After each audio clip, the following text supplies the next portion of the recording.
अश्विन कृष्ण त्रयोदशीला धनत्रयोदशी असे म्हणतात. या दिवशी नवीन धान्याची म्हणजेच धनाची पूजा करतात. याला धनतेरस असेही म्हणतात.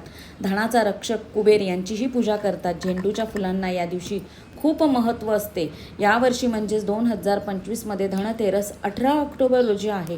पूजेची वेळ संध्याकाळी 7:16 रात्री 8:20 आहे.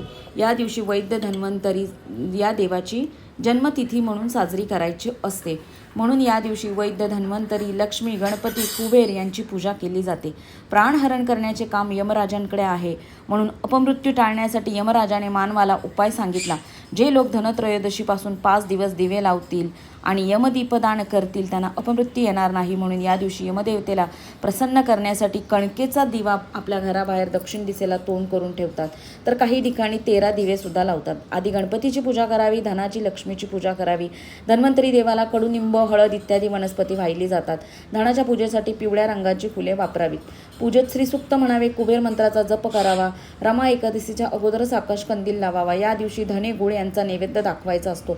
तसेच घरी बनवलेला एखादा गोड पदार्थ नैवेद्यात जरूर ठेवा. पूजा करताना कुबेराचा मंत्र जप करावा. मंत्र येत नसेल तर श्री वित्तेश्वराय नमः एवढं म्हणावं. नैवेद्य दाखवावा, आरती करावी. आजचा जर व्हिडिओ आवडला असेल ना तर चॅनलला लाईक करा, शेअर करा आणि सबस्क्राईब करा.